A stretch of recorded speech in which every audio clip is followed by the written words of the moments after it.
Live from the Score Atlanta television studios in North Atlanta, this is Georgia High School Sports Daily, powered by IBEW Local 613. Hello and welcome to the Georgia High School Sports Daily. I'm your host, Craig Sager. Today is Monday. We've got a great show for you. Usually on Monday we talk to Tim Scott, but it's spring break. They've got meetings and that going on. So today's show is going to be packed with interviews from all across the sports disciplines. We will have Eastside soccer on in segment 2. We will have Powerhouse North Oconee for gymnastics at segment 3. In segment 4, we'll look ahead to the slow pitch softball state tournament with Jefferson's head coach Allan Bailey, and then we'll close it out with Seckinger baseball and Justin Bishop, who pitched the first no-hitter in school history. Should be a great show. We got Najee Wilkins with us now to talk about these fast break headlines. Najee, the big, I guess, between the Masters and what else is going on in the sports world were the spring games. Very exciting. Georgia Tech had one, obviously. University of Georgia, lots of former guys that we covered. Gunnar Stockton, his first spring game where he's being considered that #1 quarterback. He went out there, had a good showing. But where would you like to start with just what you saw, some of the big names and guys that took advantage of this spring to give themselves an opportunity to be big names this fall? Yeah, it's a couple. I know this is obviously out of state, but I want to give a shout out to Malachi Tony. He had a really good showing in the spring game. He really popped off for the Miami Hurricanes. He's going to be one to watch. Dallas Wilson's another one for Florida. 10 catches, 195 yards, and 2 touchdowns. I mean, he was superb for the Gators. He set a spring game record for yards and I think touchdowns in the game. So, I mean, they got something special with him. Deshaun Montgomery and also Vernon Brown Jr. They're going to be special. And then back home here in Georgia, I mean, obviously Gunnar Stockton, he looked good. Kirby talked about him after the game and just said, you know, he's reading the field well. Talk about some of the things he got to clean up and work on, but I thought 309 yards against a really good Georgia secondary definitely says a lot. He looked like he's progressing well. Him in that competition with Ryan Puglisi is a go for sure. But Gunnar looks good. I definitely could say that. And then for Tech, you know, really strong showing from Zion Taylor. He had a couple drops, couple up and downs in the game, but came back firing. Had 2 big touchdown receptions. One was a 38-yard touchdown, and the other one was a 58-yard reception that set up, you know, Georgia Tech, or I guess you say Team Swarm, with the ability to win the game. So it's going to be interesting. It's a deep rotation over there with Eric Rivers, obviously Dean Patterson, Malik Rutherford, and Isaiah Kenyon. But you know, he definitely showed that he deserves to be on the field this upcoming season. And then Bailey Stockton is just a guy I've been impressed with his yards after catch. He's gotten so much better, and he just looks like a guy that is always open, right? So when you at Georgia Tech, you have Haynes King or Follow and how you rotate, and you got a guy that's always open and knows where to be at the right spot to break down the defense, that's going to help you going forward. Yeah, and with the yards after contact, real quick on Bailey Stockton, we all remember the state championship game. He has a broken collarbone, and he's still getting yards after the catch. It's unbelievable. He's stiff-arming guys with a bad shoulder. He's obviously at Tech now. He's been there a couple years.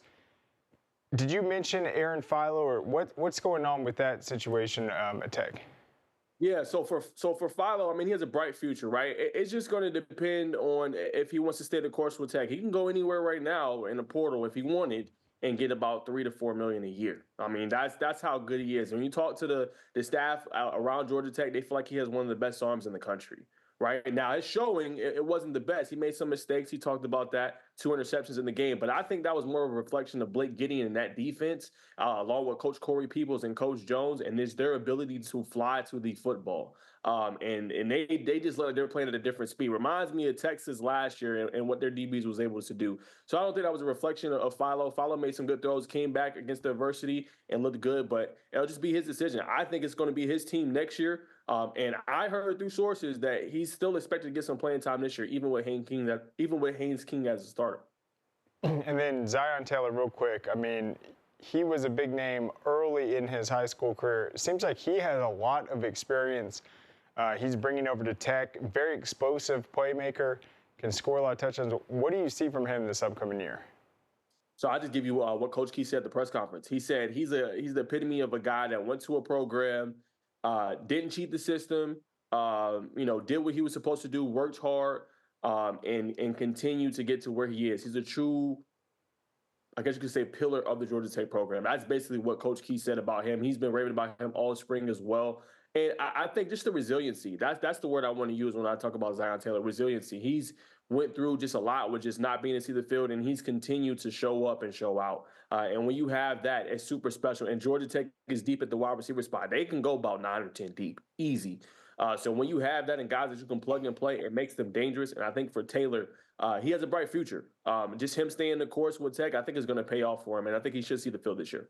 Yeah, just real quick on him. I just feel like he's a guy that can handle the pressure when he's an underclassman, being that number one receiver for his varsity team, and then just all the different stops he's been. I just feel like he's so just weathered and seasoned with the game. He can just show up. He's confident. He's got confidence off the roof. He can beat anyone. All right, well, let's get started with our fast break headlines. Headline number one, talk about the Atlanta Falcons and the Flag Football Clinic. Najee.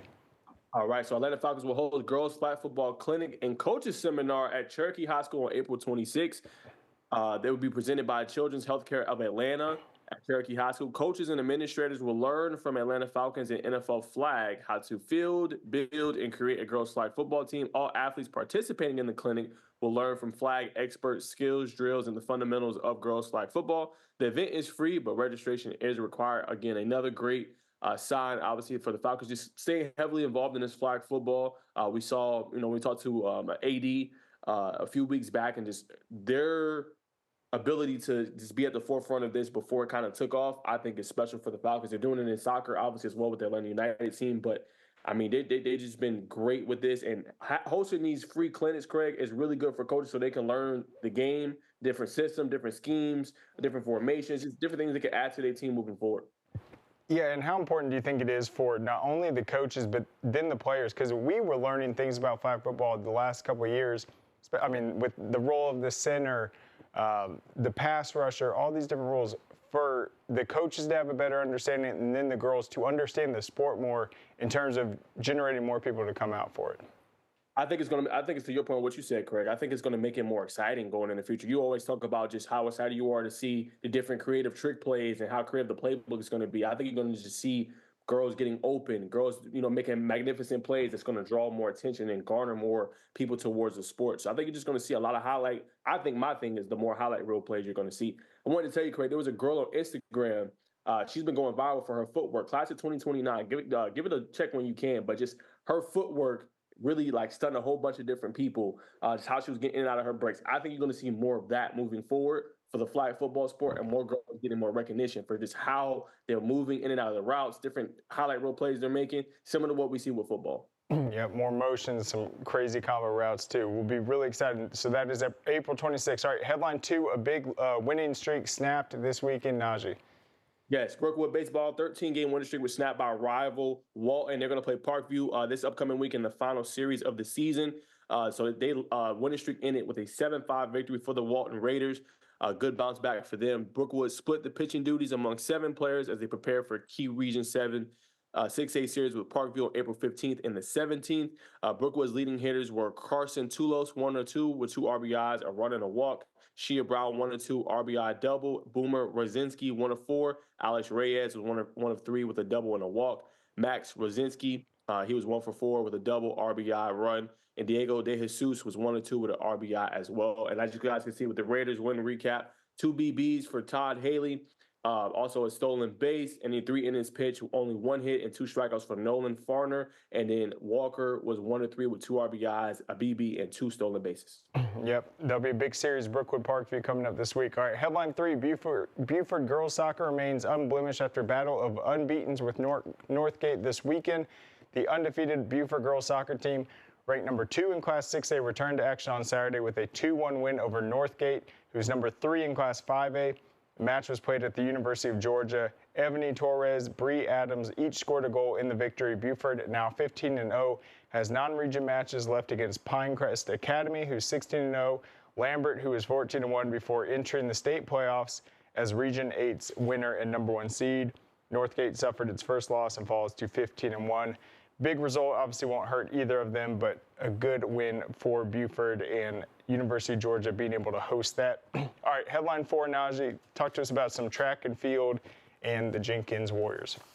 Yes, sir. So great story here. Corey Stafford and obviously Blessed Diago, they led a talented Jenkins track and field team in hope of a state title. They've been magnificent so far. Stafford has worked hard with Jenkins coach James Roberts on his starts, finishes, and his times has started to obviously drop. As a junior, he won the GHSA Class 5A 100-meter gold medal with a time of 10.63 after running a wind-aided personal best of 10.51. He's competed in Class 3A this season and has a best time of 10.57, which ranks second in the classification behind Sandy Creek's Trey Olive. Here is Corinne Stafford. I was at the track every day working with Coach James on how to get off better with my starts, finishing strong. And last year I went from 10.91 to 10.5. I think I can go lower this year with the competition gets tougher because I haven't really had anyone to push me in a race yet. I want to win another state championship. All right, and then on the girls' side, you obviously have Blessed Diago. She's been spectacular as well so far in her play.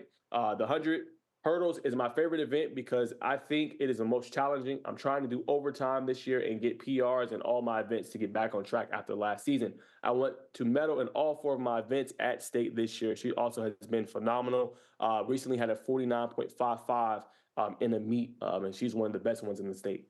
Yep, I would agree with that. Those 100-meter hurdles are right on top of each other. You got to get up over them quickly. All right, headline 5, Berkmar head coach Bernard Williams brings foundation and a defensive mindset to the Patriots. This story is up at scoreatl.com. You can learn more about this. It's really interesting. Berkmar, they've had just 9 winning seasons in their 59-year history, 21 total head coaches, but now they're turning to the 32-year-old Bernard Williams. He's coming over here to Berkmar, bringing that defensive attitude. He's been a coordinator. He said it's been about 3 head coaches in the last 3 to 4 years. So at this point, this is a rebuilding situation, and I'm trying to bring some stability to the program. I want kids who want to play for Coach Williams in the future. I want to be here. I want this program to be a staple in the county and even the state. Berkmar gets the kids here. It's about keeping them here. His most recent stint was at McDonough High School in Henry County. He's a Tift County alum and an All-American linebacker that played at Clark, Atlanta under Coach Gary, who's still involved with the administration at Berkmar. You can check that story out right there. That's it for our Fast Break headlines. Don't go anywhere. We'll be back on the other side. Great teams are committed, focused on the details, and work hard to be their best. From practice to games, right down to their gear.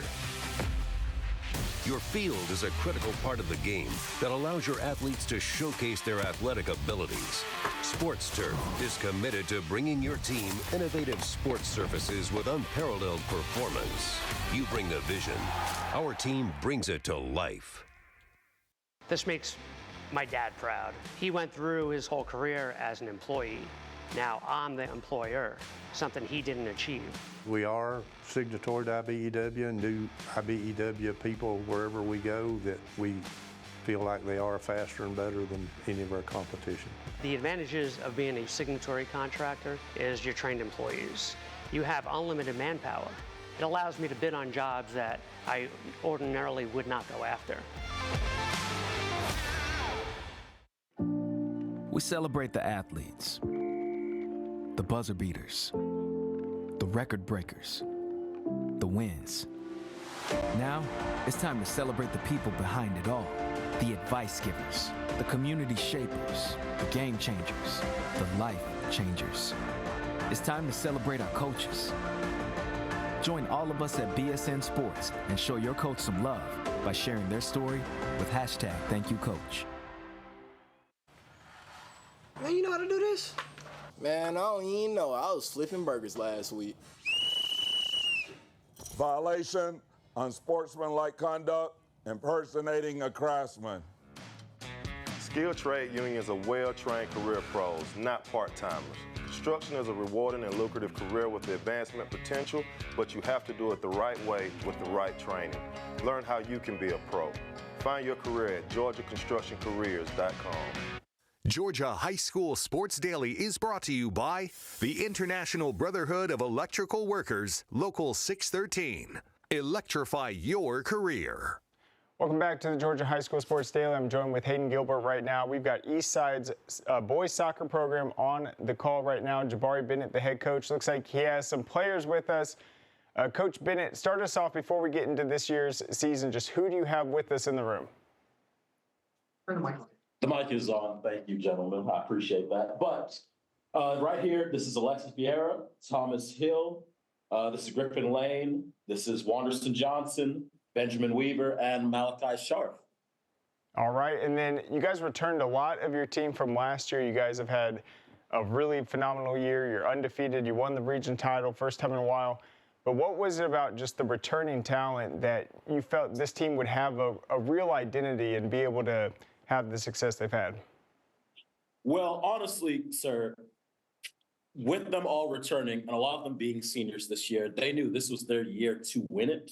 And we had the talent, we had the potential, and we had the drive. So I felt like this, if there was any time to do it, it was this year to do it. And then just talk about the maybe complementary style of this team where you guys can control the possession, but the defense has been outstanding. You guys have been able to take smart shots offensively and just really get it done as a cohesive unit. Defensively, yes, we've been excellent. We haven't given up many goals this season, and that has been the backbone of our success, not being able to give up goals. Even the games where we've won, maybe. Coach, can you move the camera a little bit? We got the players, just want to see you real quick. All right, thank you. Let me move it back just a little bit so you can see me here. I'll lean in. Yeah, thank you guys. Sorry awesome. about that. And I wanted to just ask you about soccer at Eastside. I mean, Eastside's been just phenomenal across the board athletically, but this year seems to be a breakout year. What's just the overall state of the soccer program, the interest there, and kind of the legacy that these students are helping build? Well, I was going to say, that's an excellent question, by the way. The program we built this year has been excellent. A lot of the kids here, we've had a lot of kids come and trying out for the past couple of years now. And us winning the region has been huge for us. We've had a lot of interest of kids coming in for next year as well. Obviously, we're losing a good bit, but because of that, of us winning it this year, we're going to have a ton of kids coming in and a lot of kids with a lot of talent, with a lot of drive and energy who want to continue the legacy we have going on this year as well. The freshmen, the sophomores, and the juniors we have this year as well played a massive part into this team, and they will be continuing this legacy as well. We're trying to bring in a culture of winning and success, but not just that, of just growing, bringing in nice, young, strong gentlemen to build this program with us. Yeah, Coach, and then just talk to me. This is your first year as the head coach here at Eastside. Coach Williams stepped down to take the DC job over at Flowery Branch. Just talk to me about the process of taking over and what you've brought to the program that it makes it yours. What I bring to this program is a little different than we've had in years prior. Like, I feel like we're a lot more organized than we have been the past couple of years, which has been really nice. The practices that we've been doing has been really helpful to this team. Being able to know what players to play and when to play them in certain situations. Obviously, if I have a midfielder, if I need to go more defensive, I'll definitely put in like a Caleb, or if I need more attacking, I'll put in an Evan Angeles to fix those situations, you know. And it really just comes on a situational basis when we're playing certain teams as well. And then you've had some real battles in the region. I know you guys clinched that region title, but I mean, the East Forsyth game, Walnut Grove, and then Big North Oconee. You guys will be in this region again next year. It's a lot different, I believe, than last year when you guys were in 5A. What do you see just with the level of talent in this region, the fact that you guys were able to get the region title this year, and kind of how big this is going to be in 4A? All of our teams in 4A this year have been phenomenal. There is not a bad team we played from top to bottom. I would say that winning it for us was a massive thing. We haven't won it since 2001. I was only like 6 years old. Our athletic director and our principal were the ones who were actually here in that situation. So for them to see us winning it has been huge. And for us to win a region that is just this stacked means a lot to all of us, really, especially to these nice young men here who miss every last one of them. God bless them, except for Alexis, obviously, because I'll have him next year. And then, Coach Bennett, out of those, that great group you've got with you, who are some of the guys that you've seen just really step up and buy into your style this first year that maybe, I mean, you're familiar with them last year, but you've seen kind of change and take over those roles? Honestly, All of them have stepped up in here. Every last one of them has stepped up in here. But the big one has been Thomas Hill and Griffin Lane, especially. Griffin Lane has led the back line phenomenally. Thomas Hill has led the front with Alexis right here, and Ben Weaver as well in the middle. Ben is kind of like the glue for our midfield here. Griffin is almost commanding the back line with Wanderson and Malachi. These two should not also be forgotten as well. But without these two, I don't think we could have been as good as we were. And Alexis is every wingback's nightmare out there, man. Like I couldn't ask for a better group of kids, a better team, and just a better outlook for this team, man. Honestly, it's been phenomenal. And we've seen Alexis, who you highlighted, just be a top goal scorer. But what else about his game on the field, just the constant movement, working in the offense, has helped open up maybe opportunities for other guys, just helped you guys stay aggressive? Actually, that is a good point you bring up. Alexis likes to draw a lot of defenders away. So whenever he's drawn all those defenders, it frees up Thomas a lot now. And that's caused him to score a lot more goals, especially in the latter half of the season.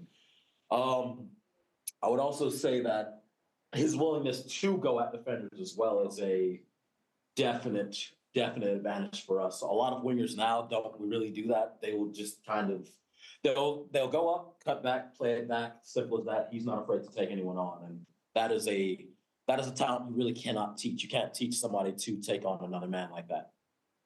And then I just want to ask the players, what has it been like working with Coach Bennett?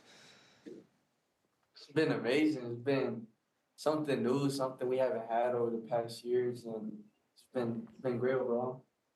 It definitely sparks a new passion for the game because the last couple of years we've been through some different coaches. So Coach Bennett stepping in, taking control of the program, and then allowing us to have the season we have had. It's been huge and really crucial to our love for the game. Yeah, the players that have been in this program for prior years are very familiar with him because he's been in the school and he's been the JV coach for many, many years. So we all know him well, and we know that he's a great coach. So we never second thought him stepping up as the head coach. Like he said, his experience has been really good for us, but his organization has not only helped us, but it's also allowed us to have more fun on and off the field with our new coach. And he's had experience on this team as well, so it really brings all of us to bind together really well. Banking off of what Griffin said, we've known him for so long, going back to when we were just playing rec ball when we were little kids, and it's nice going to a practice and going into games and such, and knowing that you have a guy that truly loves and cares for you and has for a very long time. It's very refreshing. Yeah, he's really taking over practices, and in prior coaches, we got stuff done, but now we're serious practice, and we'll still have fun. But we take our practice serious now. And Coach, we got about a minute left. Just what has impressed you most just from the start of the season to where you guys are at now? And is there still room to grow as you guys get set for the playoffs?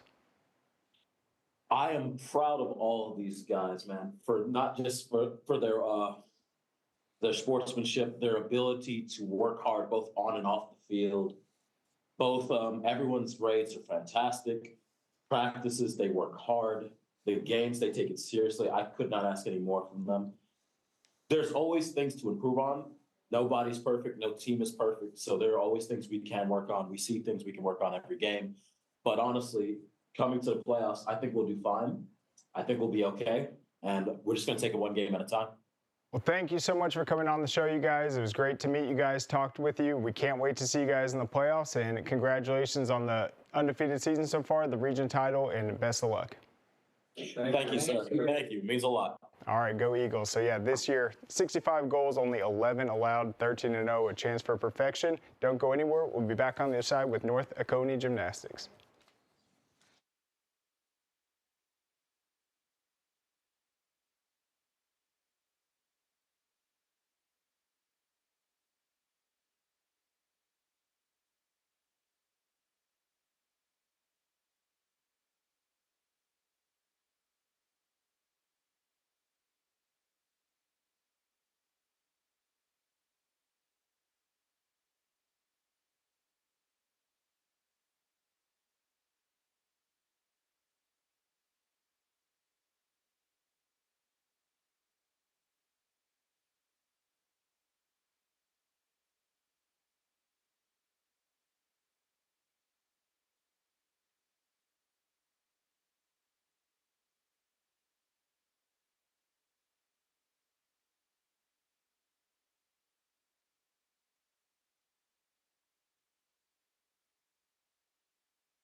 Georgia High School Sports Daily is presented by GeorgiaConstructionCareers.com. Transform your future today.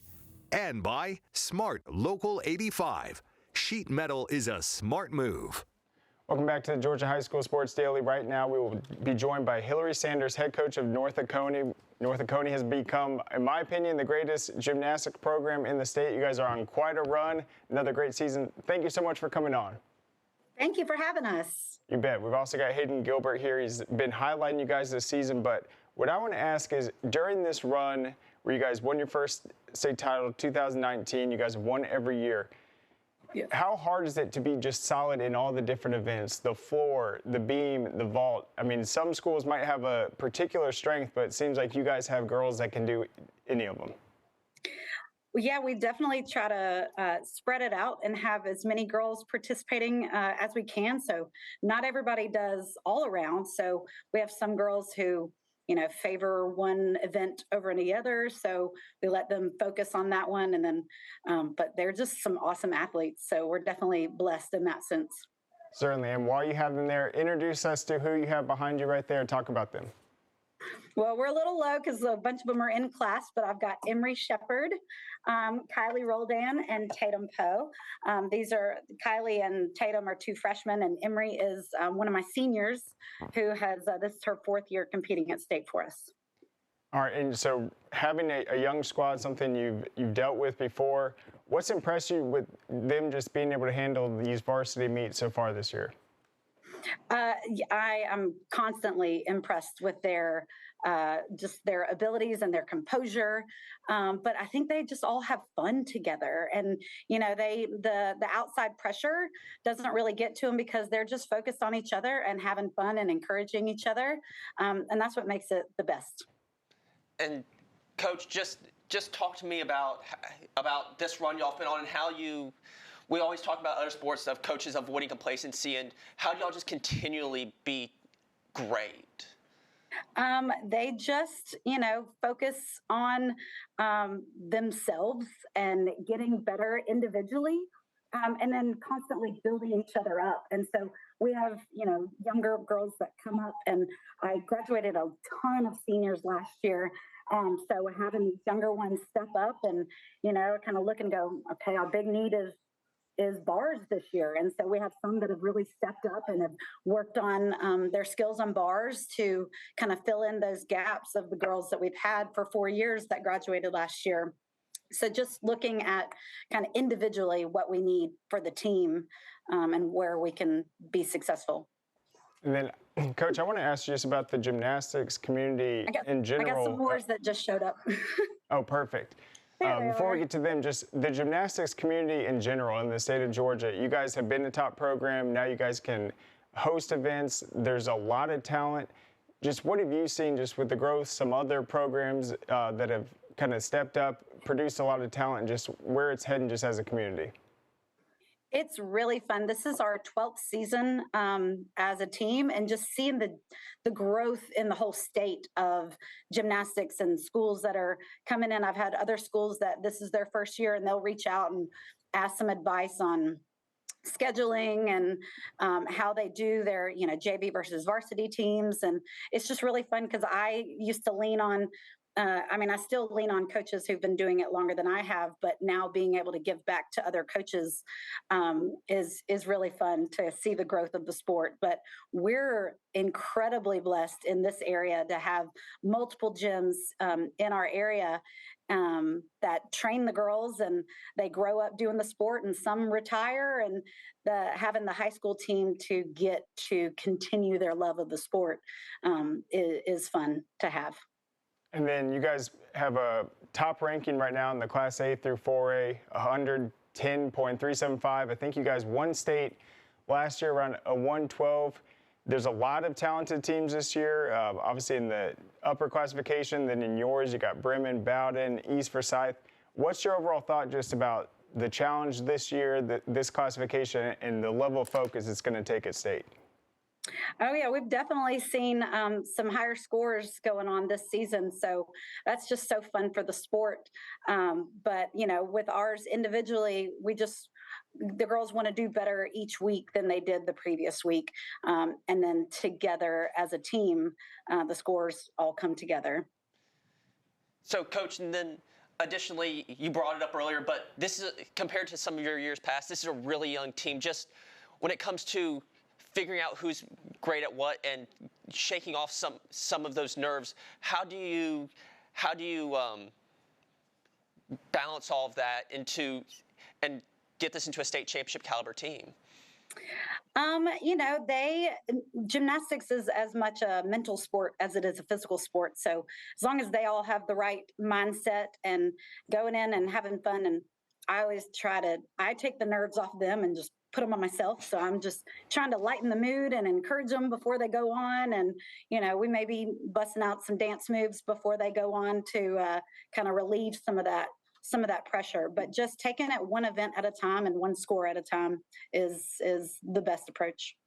Yep, and then real quick, just one more time with the girls you have there, just their names and then the particular events or parts that they'll be participating in. So I had some that came in the back if y'all want to poke your heads up, but I've got Emma Howells, I've got Ella Hawkins, Ava Arenas, Fabiana Pombo. Those are my ones that came in, and they will be competing on the state team. Emma and Fabi are going to be our all-around girls. Ava is a beam specialist. She's coming off of an injury, so she is focusing on beam. And then Emery right here is going to be doing vault, beam, and floor for us. Tatum is going to be doing bars. Ella back there is coming off an ACL injury, so she is our manager extraordinaire this year, but she was on our state team last year. So really it's just everybody gets a hand in. GHSA allows us up to 10 girls to compete, and I think we'll have just about 10 contributing to the team score. And then I've got a question for you, Coach. In terms of the routines that they're going to be using at state, do you guys start the season and then maybe make the routines a little more advanced as you go through practice, or how does it work just from the start of the season to state? Yeah, so some girls will start off with, maybe some more basic routines, and then as they add skills, they can add some difficulty, and that's what we have 6 regular season meets that we attend, and we get their score sheets, and we always look at areas that we can improve or add some bonus or add some difficulty in. But then sometimes, the girls that are actively with clubs may be working on up skills and upgrades, and they'll add those in. And, early on in the season, they may kind of take it easy, just kind of see how things go. And then as the season goes, they add in whatever they're comfortable with. But I say for high school, it's whatever you enjoy doing. Like if there's a skill that stresses you out, don't do it. Just do what you can do comfortably, safely, and having fun with. And then what does it take just to have a great gymnastics program year-round? How tough is it? And then how much does the community support come into play? The community support is huge, and having our local gyms allowing us to have space to practice. And then just the girls themselves kind of create the environment, and then they talk it up to their other friends who may be at their gym or younger ones that are coming up, and just the team itself recruits itself. Like they want to join in, and they talk about how much fun it is and the bus rides, and we go to Chick-fil-A afterwards and have all the fun. And so just having that relaxed team atmosphere, I think is kind of the main draw of it. And then, winning is the cherry on top. Absolutely. And seeing that North Oconee logo, you guys got quite some prestige around it. You guys have been phenomenal. Best of luck this season, you guys. Thank you so much for joining us, and we'll see you guys at state. Thank you so much for having us. Go Titans. All right, go Titans. There you have it. All right, we will be back on the other side with more. Don't miss it. We celebrate the athletes, the buzzer beaters, the record breakers, the wins. Now, it's time to celebrate the people behind it all. The advice givers, the community shapers, the game changers, the life changers. It's time to celebrate our coaches. Join all of us at BSN Sports and show your coach some love by sharing their story with #ThankYouCoach. Dang, where you get this car? You need to join the union. The union? Absolutely. You can get 10 of these. Union construction workers earn the highest wages with the best benefits and the most protection in the construction industry. Find your career in construction. Go to GeorgiaConstructionCareers.com and start your future today.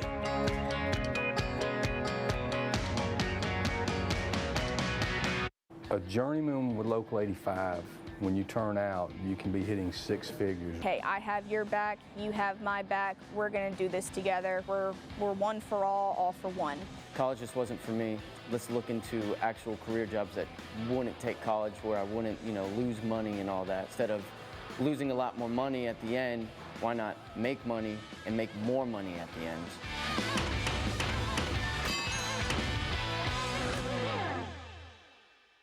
What happens after you graduate?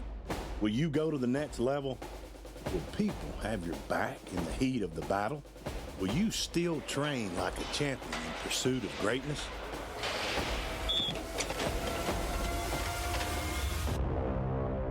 You will when you become an IBEW electrician.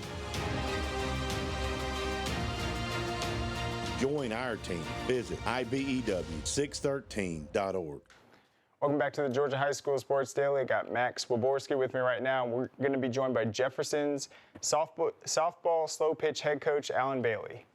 Coach Bailey, I think we have you connected. The camera, if you could turn that on, and we'll see if we can hear you as well. Coach Bailey, can you hear us? All right, we'll try again in a sec. So the championships are coming up. Got a really solid bracket. Looks like Jefferson's going to be playing North Oconee. Max, what I think is interesting about this is obviously fast pitch and slow pitch, very different contrasting styles.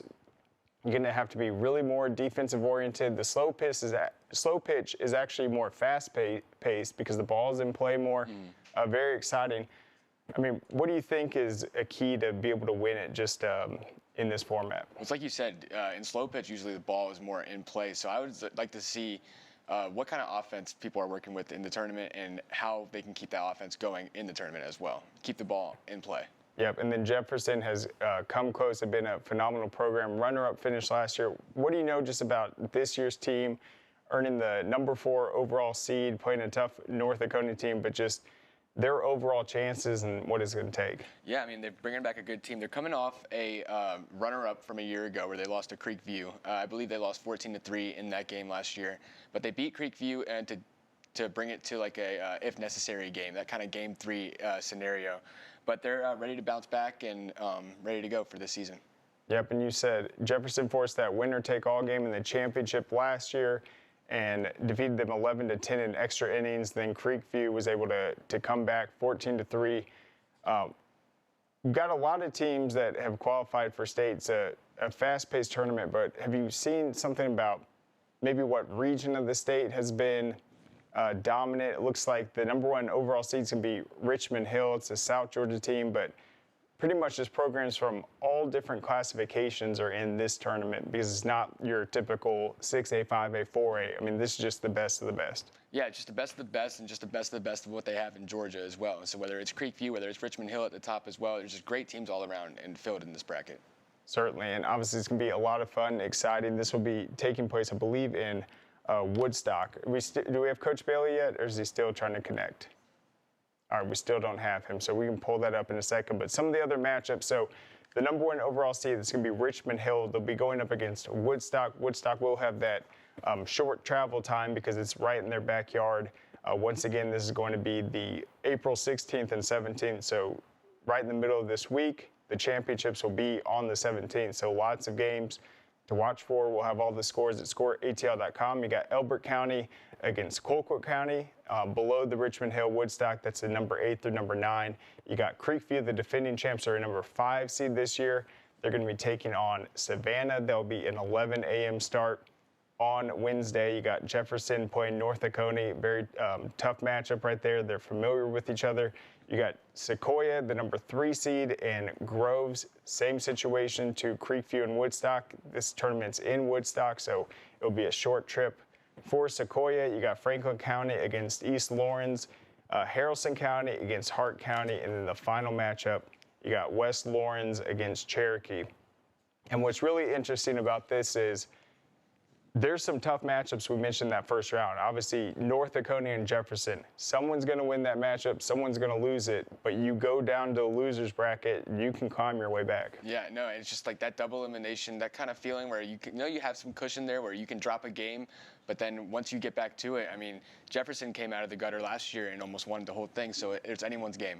Yep. All right, let's try Coach Bailey again. I think we've got his audio. Coach Bailey, can you hear us? Yes, I can hear you. We're trying to get our the camera to work. I don't know why it's not. Well, no worries. While you do that, if you could, just what do you think the biggest difference just in coaching fast pitch and slow pitch is? I mean, how big is the difference just with the type of play and just the pace of the game? Yeah, so it's a pretty big difference. From an offensive standpoint, you know, the ball's coming in a different trajectory, which makes hitting a little different, but defense and base running is always the same. And so it's been fun to have the girls together and really, you know, work on those aspects leading into our, you know, summer season and then in the fall. And Coach, Jefferson finished as runner-ups last year, losing to Creekview in the state championship. How do you feel your team has been more prepared this year in preparation for this tournament? Yeah, I think the biggest thing is just, you know, getting there last year and knowing what it's going to take to hopefully take down, you know, everybody in our path. But the girls, they're definitely looking forward to competing with Creekview again. There's a lot of really good teams there this year, so it's going to be a challenge for sure. And then in terms of just your defense this year, I mean, what have you seen just with them, their ability to play fast defensively, know where the base runners are, make those plays that can get you out of jams? Yeah, our defense has really been something that we focus on a lot this spring, just because every ball is put in play pretty much with in a slow pitch game. And, you know, defense is something that we pride ourselves on. We work hard on it, and it can definitely help the switch the game into our favor and make some good, you know, big plays. And it's a lot of fun to watch our girls go out there and play hard. And then who are some of the best players you've been able to coach this year, or maybe even play against that, I mean, really have been able to dominate, have the power, have the ability to find the openings, get on base, and be successful?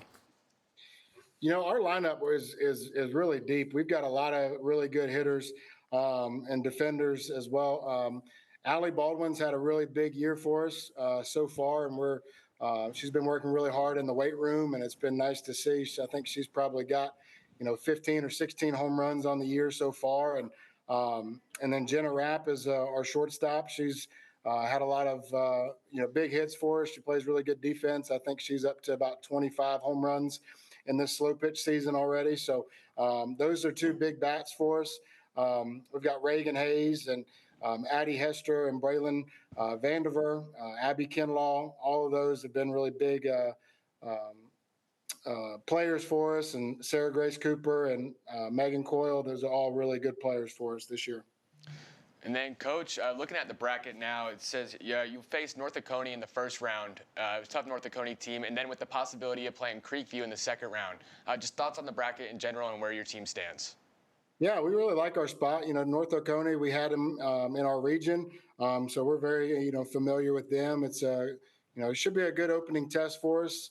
And then that second, you know, round matchup with Creekview is something that, you know, we're excited to see, because we want to hopefully avenge that loss in the state championship game last year to them. You know, we beat them the first game because we had to come out of the losers bracket, and we just kind of ran out of gas there at the you know, that final game. But I think our girls are hungry to get out there and compete with them, and hopefully things will go our way this year. And then when you look at this bracket, you mentioned the teams you're familiar with. North Oconee is in your region. You got Creekview. But, I mean, in terms of some of the other sports, do you feel like this slow pitch softball, I mean, there are really just contenders throughout this bracket. It's a very even overall bracket. Yeah, I think with the way they're doing this 16 team, it's a little bit different this year. But you got a lot of teams, you know, that are really good. You know, Elbert and Hart are in our region as well. But then, you know, Richmond Hill down in Savannah area. They're really good. They beat us last year in game 1. And so there's just a lot of really good teams, a lot of really good players. And, I think it's just going to come down to who can, hit the best at the right times and play good defense. And I think it'll be something that it should be fun. And then you guys obviously got to be ready to go early. That game will start at 11 o'clock.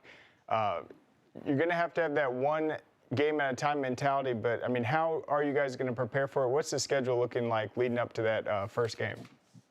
Yeah, so we're going to, obviously the offensive side is going to be big for us. We're going to, get up, have a nice breakfast, and then we'll hit before we get on the bus and, get over there and just continue our normal, pre-game activities with stretching and throwing. And we got a couple things that we do a little bit different than everybody else from getting warmed up. And so this kind of recipe has worked out well for us, and hopefully we'll be able to continue that this week for sure. Awesome. Well, Coach Bailey, thank you so much for joining us, sticking with us through some of the technical issues. We really appreciate it. Best of luck at state. All right, guys. Thanks a lot. All right. Don't go anywhere. We'll be back on the other side with Seckinger Baseball.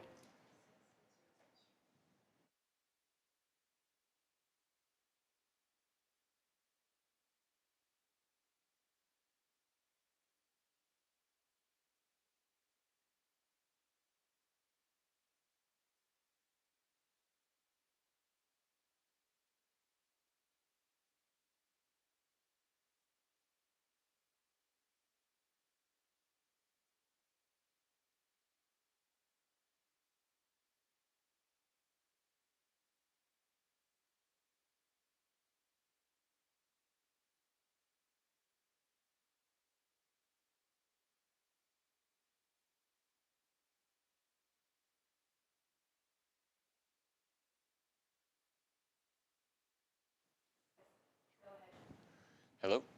Hey, Coach, can you hear us? Gotcha. Perfect. All right, we're in a break right now. We'll be back in, I believe, just about a minute. We'll get right into the interview. Okay, cool. Sounds good.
All right, welcome back to the Georgia High School Sports Daily. Right now, we're going to be joined by Seckinger Baseball head coach Justin Bishop and pitcher Harry Perkle. He had the first no-hitter in school history. Coach Bishop, I just want to ask you about the Seckinger program in general. You guys have had success pretty much right out the gates. You're familiar with Gwinnett County baseball, I believe, coming over from Parkview. But what's impressed you with some of these guys that you've been able to coach since their underclassmen years, just where they've been able to bring the program to? Well, I've said this several times this year and leading into this year. We're in our third year open. We finished 15-14 first year, 17-16 last year, got to the second round of the state playoffs, and this year we're right back in the mix to get into the state playoffs again. I knew, being very familiar with Gwinnett County and the baseball in our county, that the area was strong with baseball. If you look at Bogan Park, which is the park that feeds into us, there are over 700 kids playing rec baseball right now this spring. And right now that's obviously split a little bit between us and Mill Creek, but it's an amazing park. They run an amazing program, and so we're not going to ever lack for talented kids coming over here to Seckinger. And Coach, actually this question is for Harry, but Harry, what were you feeling on the mound that day against Brunswick, and how did that all transpire? My stuff, I mean, it was there, but it wasn't. But it was kind of like Coach Bishop only told me that I was going to go 3 innings that game. And, you know, everything's competitive to me. You know, having three brothers and 1 older brother, 2 younger brothers, my family is really competitive. So I was kind of like, hey, let's just go out there and, you know, see what we can do and see if he'll push that limit. And luckily, the limit was pushed and turned out great. And then, I mean, sometimes the pitcher is aware of what's going on. You said that you didn't even know if you're going to go the full, complete game. But, I mean, did you know that that no-hitter was on the line? And what was the sense of relief on that last play we saw? Yes, I did know going into the 7th inning. Some of the guys came up to me afterwards because, like, they were kind of quiet because they didn't know what was going on. They just saw me, like, yelling a little bit. But, I mean, in the 7th inning, I kind of got the nerves because against Chattahoochee, I had one going in the 7th inning, and the first pitch was a hit. So I was really just trying to get there, just get those 3 outs. And once I got that final one, it was just a sense of relief, and it was awesome. And then you've also had a great season at the plate. So, I mean, what's just impressed you about, I don't know, just the way the teams played? Obviously, the defense helping you in that no-hitter, but just what it's like this year play for this competitive team. Just the guys to be around this year are just great people, you know. Being with those guys every day, I do anything for those guys. I want to go out there and fight for those guys, and they give me great defense every single time I go out there. And then, Coach Bishop, you guys have a big series coming up against Milton. You guys have, I believe, a playoff seed pretty much locked up, but you guys got to win this matchup. Playoffs are coming up soon. You guys made a run to the second round previously, but I mean, how big is this upcoming series with Milton? What are you kind of looking forward to just in terms of your starters, who you're going to put out there? Well, we started out our season very hot, and we've kind of hit a little bit of a lull right now. So we're kind of battling a few things, and we're banged up just like a lot of other teams are right now. What I'm looking forward to this week is the opportunity to get out there and compete against a great Milton program. We have to win at least 1 game to lock up a playoff spot, and we can be as high as the 1 seed or as low as out. So there's a lot on the line this week, but if you're playing at this point in time in the year, you want to have something that is at stake. So that makes this week really, really good for us to try and get ready to be able to play in the playoffs. And Harry, I'm one of 4 children as well. I have 3 brothers. I know what it's like growing up with those guys. But how would you feel those guys have prepared you for this moment with your coaches and your family as well? I don't really understand that question. They beat the heck out of each other. That's what they do. Yeah. Just how you feel with your brothers and your family and your coaches, how everyone's prepared you just to be ready for this moment.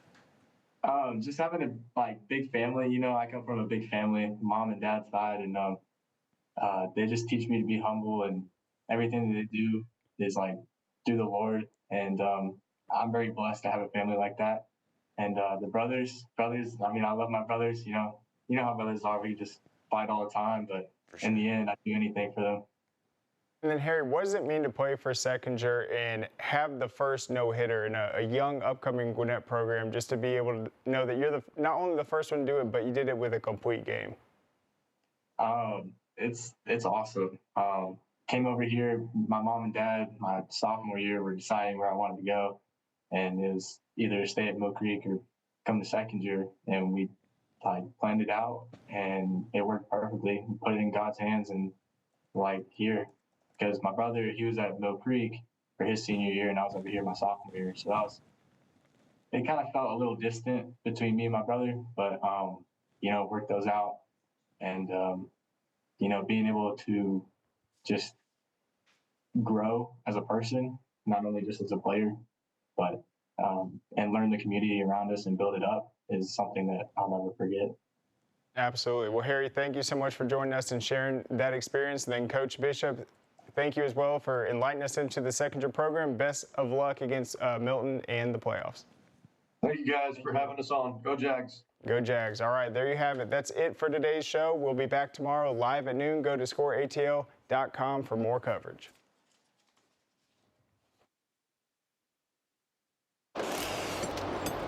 Hey, is the power off on this? I don't know. Just take it off. Safety violation. Unsafe work conditions. In the construction trades unions, safety is our highest priority, and we train you to recognize and speak out on unsafe working conditions so that everyone arrives and goes home safely. Learn about careers in construction at georgiaconstructioncareers.com. Beginning the morning you opened your eyes, we spent every waking moment preparing you for the day you'd leave our nest. Whether it's driving to practice or helping with homework, it's all prepared you for, what am I going to be when I grow up? Will you be ready? After much thought, I made my decision to take my talents to the IBEW Local 613. The International Brotherhood of Electrical Workers is not simply a job, it's a career. Visit IBEW613.org to begin a new future today. We celebrate the athletes, the buzzer beaters, the record breakers, the wins. Now, it's time to celebrate the people behind it all. The advice givers, the community shapers, the game changers, the life changers. It's time to celebrate our coaches. Join all of us at BSN Sports and show your coach some love by sharing their story with #ThankYouCoach. Are you interested in becoming a deputy or a jailer? The Gwinnett County Sheriff's Office is hiring and looking for individuals passionate about protecting and serving their community. If you are 18 years or older, join our team by visiting gogcso.com for more information. Gwinnett County, together we can make a difference.